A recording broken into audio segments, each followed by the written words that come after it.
Well, this can only mean one thing. It must be the birthday unwrapping in the woods. Anyway, I know what it is, and I've actually already opened it. I put it back in the wrapper. It is the PRI from the British Military Radio Operators Pack, as far as I can tell, but I've no experience with this particular pack. I've seen it, I know all about it, and I think this could do for something I have in mind, which will free up one of my bigger packs, which I just want to use for camping, so I no longer have any kind of burden really. I find them too much for what I want, and what I want is very basic and simple. So a very basic and simple pack. I just want to see if everything from my cadet pack, which has everything that I want in for a bug out, will actually go in or on this pack here. So let's open it up.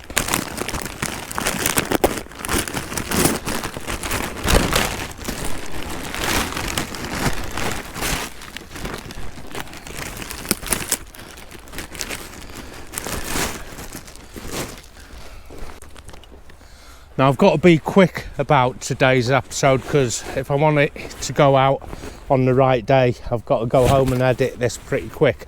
So I'm going to have a quick run through what I expect from this pack.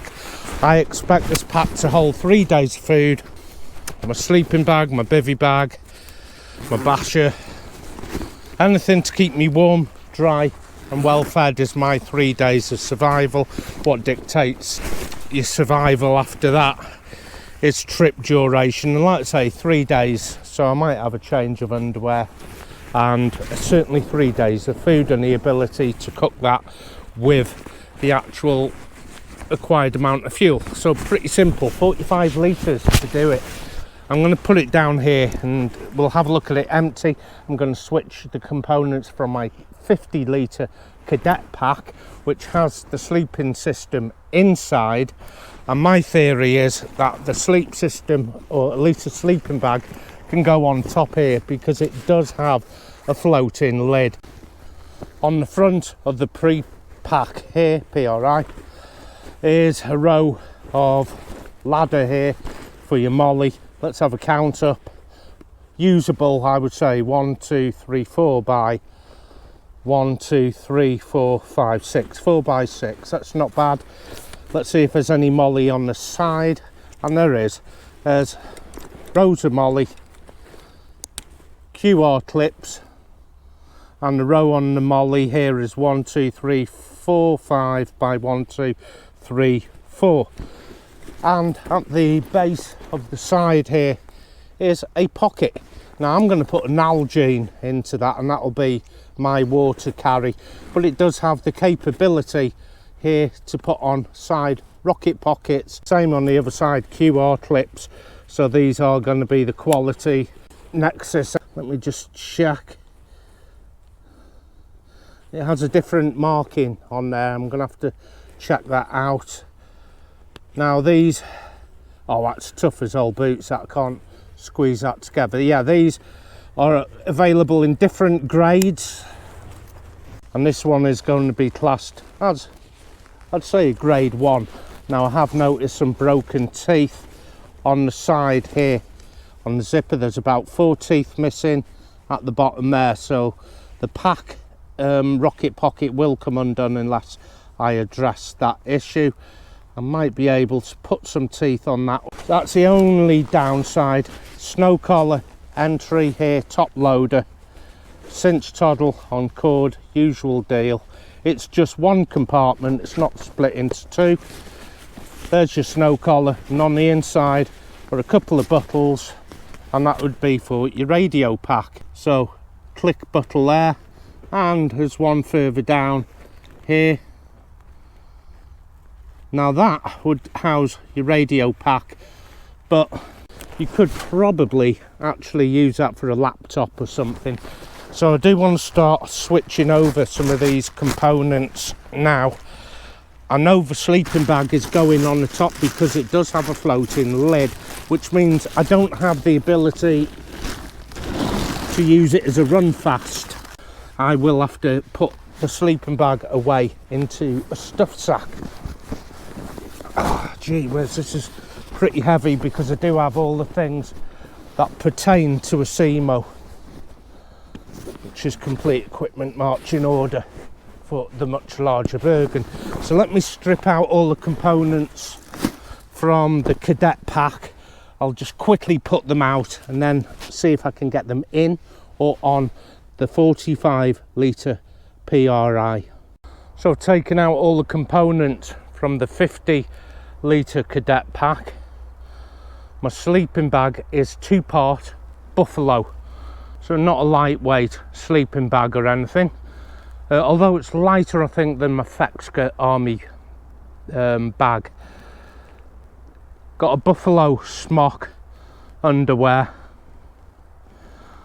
In that is my basher, and I've got mine in a molly bag here, which is actually for a water bladder, which I plan on putting on the front if I can. What do we have here? Packlight trousers, rainproof, and the larger waterproof smock. 5-season NATO pad in a waterproof sack, a dust cover for the pack, and a bivvy.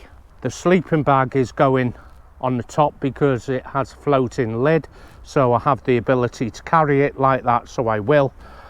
And the roll mat has the ability to go underneath. So the only thing I actually need in the pack are my waterproofs and my warm kit and the bivvy bag, and I've got safe space for 3 days of food, which are them freeze-dried foods that we shown a couple of weeks ago. So now let's start putting, I think, the bivvy bag. I'm just going to loose fill it into the bottom. I'm going to fold it all up neat because, like I said, I do have to get home and edit this pretty quickly.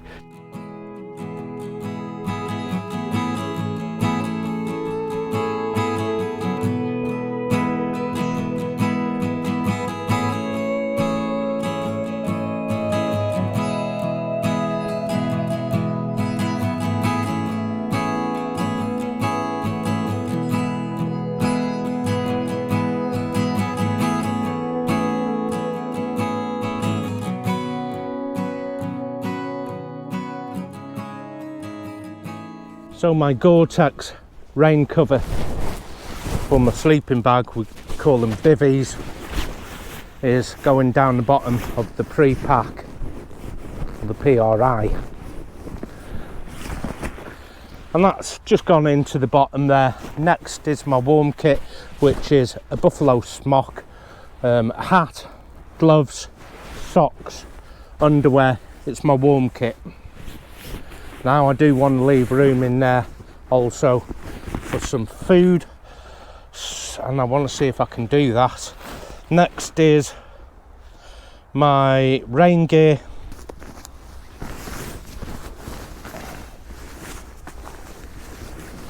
Now I do have the Combat UK 50 litres, which is reminiscent of its design with this, but it's a lot more expensive.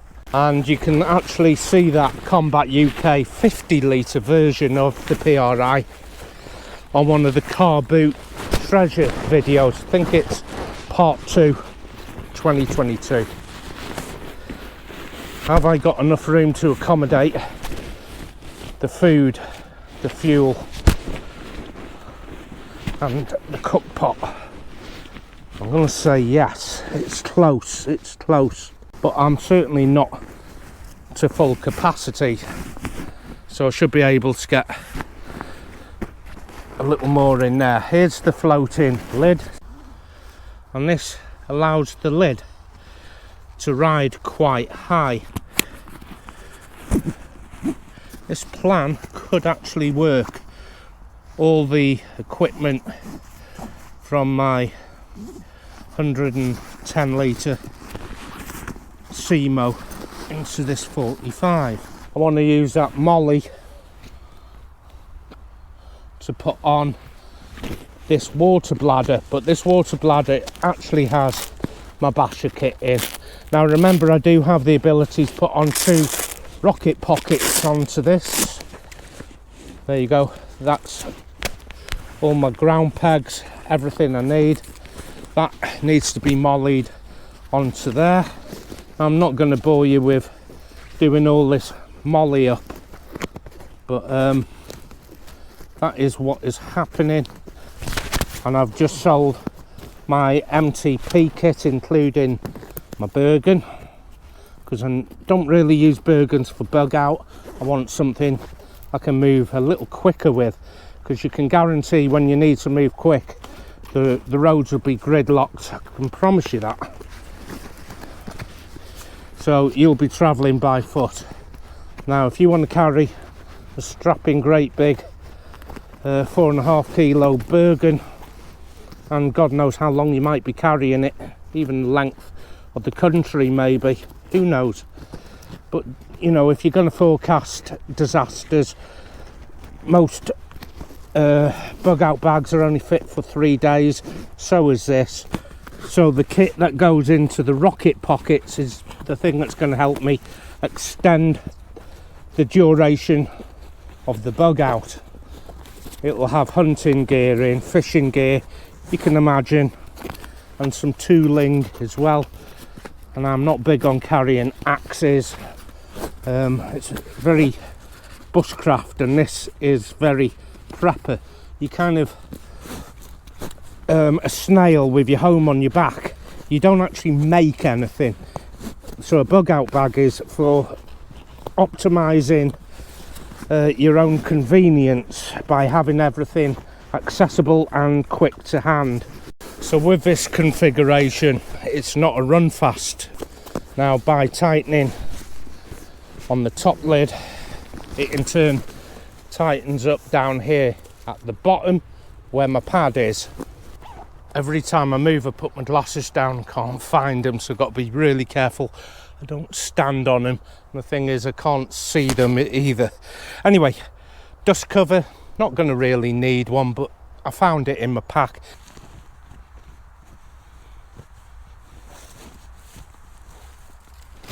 So Mrs. Bex asked me what I would like for my birthday, and I thought I would try the PRI.brit. As far as I know, it's a radio operator's pack. This material here is actually a Kajura. Separate purchase was the bag for the bladder, which now has a basher in. Top here is the top hood. Plenty big enough for all your sundries, which would be things like your flashlight if you're not using a webbing.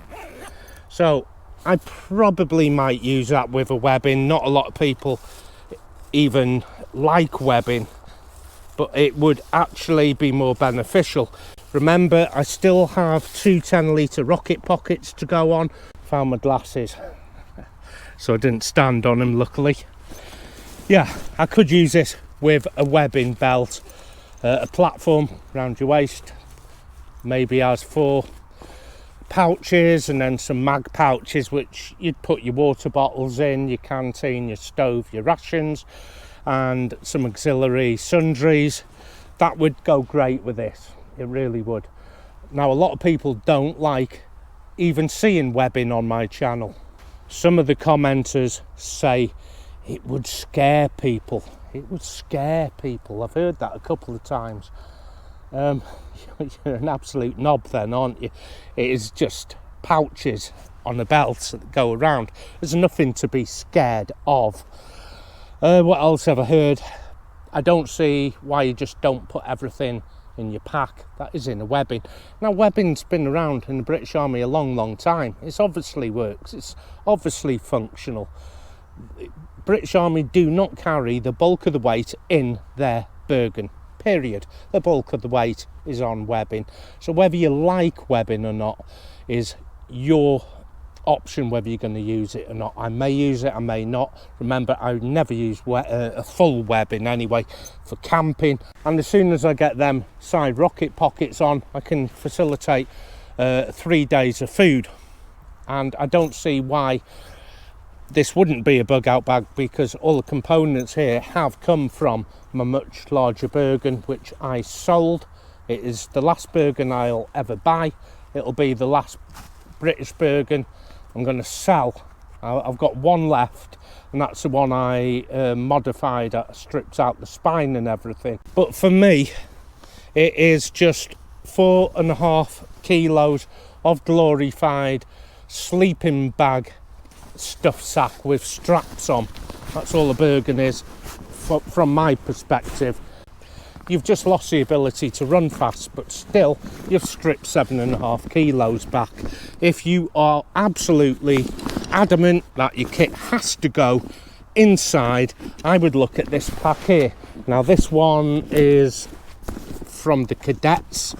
I have been using it many years. Like I said, it's polyester. It has to be lighter for the younger generation in order for them to carry kit, because they do carry adult kit. So we can't give them 4.5 kilo pack, can we?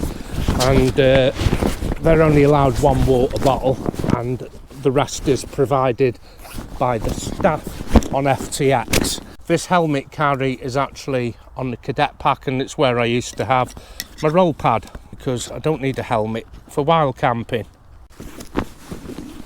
So I'm going to go home and try the sleeping bag on the inside of the PRI and my warm kit on top. Remember, I have to put that 3-day bear bag of freeze-dried food, which also houses a couple of gas canisters and a very small GSI glacier pot. So there's no need for a military cook system just because it's a military pack. I'm making things light, but yet it's got to be strong and functional. MREs are really heavy. Now remember what I said before, the roads are going to be gridlocked. A lot of it is going to be road walking when you need to bug out. If you want to put wet MREs in your pack, multiply it by 3 days, God, it adds up. Which is why a couple of weeks ago we looked at freeze-dried. It was a big bear bag, 3 days, really lightweight, compact, tasty. I like them, and I like the idea as well. I'm too old and too unfit to be carrying boxes of AWPs just because I'm trying to replicate a CMO system. And remember, your CMO is your complete equipment marching order, which I do have here in the pre-pack, the PRI. So back home, change things about, jump online, type in, see if I can find a couple of MTP rocket pockets.